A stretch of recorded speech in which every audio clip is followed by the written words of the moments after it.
കോഴിക്കോട് കുറ്റ്യാടി സംസ്ഥാന പാത എരഞ്ഞിക്കലിൽ ഒരു ഭാഗം ഇടിഞ്ഞു താഴ്ന്ന ഒരാഴ്ച കഴിഞ്ഞിട്ടും താൽക്കാലിക പരിഹാരം പോലും കാണാത്തതാണ് അവിടുത്തെ പ്രശ്നം. പ്രതിഷേധം ശക്തമാണ്. അപകടം പതിയിരിക്കുന്ന വഴിയാണ്. നൂറുകണക്കിന് വാഹനങ്ങളാണ് അതുവഴി കടന്നുപോകുന്നത്. സിനോജ് തോമസ് ആ വഴിക്ക് പോയിരുന്നു. എന്താണ് കണ്ടതെന്ന് നോക്കാം.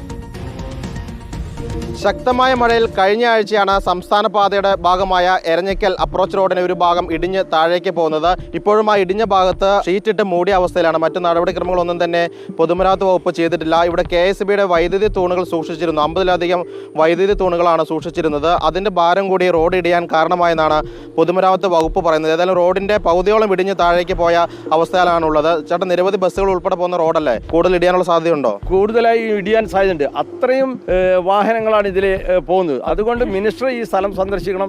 ഈ പ്രദേശത്തിൻ്റെ MLAയും മന്ത്രിയുമായ ശശീന്ദ്രൻ ഈ സ്ഥലം സന്ദർശിക്കണം. അല്ലാതെ ജനങ്ങളോടുള്ള കടപ്പാട് നിറവേറ്റാൻ മന്ത്രി എന്ന നിലയ്ക്കും മോഹൻരാജ് PWD മന്ത്രി എന്ന നിലയ്ക്കും അവർക്ക് ബാധ്യതയുണ്ട്. അത് അപകടം വരുത്തി വെക്കാന്ന് പറഞ്ഞാൽ ഇത് പാലം എടുത്തുള്ളത് കൊണ്ട് തന്നെ നമ്മൾ അവിടുന്ന് വരുന്ന വാഹനങ്ങൾ ഈ ചെറിയ ഇതൊന്നും കാണുകയില്ല. ആളുകൾ വലിയ രീതിയിലുള്ള അപകടം ഉണ്ടാവാൻ സാധ്യതയുണ്ട്. രാത്രി യാത്ര ഭയങ്കര ദുഷ്കരമാണ്. ഇവിടെ എന്ന് പറഞ്ഞാൽ ബസ് സർവീസ് മാത്രം 10-200 ബസ്സുകളും ബാക്കിയെല്ലാം ഹെവി വണ്ടികളും. അത് തിരക്കുള്ളൊരു ഏരിയയാണിത്. ഇത് ഇങ്ങനെ പോവുകയാണെങ്കിൽ ഇനി ഇത് ഇടിയാൻ സാധ്യതയുണ്ട്. അത് എത്രയും പെട്ടെന്ന് ഇതിന് വേണ്ടപ്പെട്ട നടപടി സ്വീകരിക്കുമെന്ന് ഞങ്ങൾക്ക് പറയാനുള്ളൂ. ഏതായാലും കഴിഞ്ഞ മഴക്കാലത്തും ഇതേ സ്ഥലത്ത് റോഡ് വിണ്ടു കീറിയെന്ന് പൊതുമരാമത്ത് വകുപ്പും സമ്മതിക്കുന്നുണ്ട്.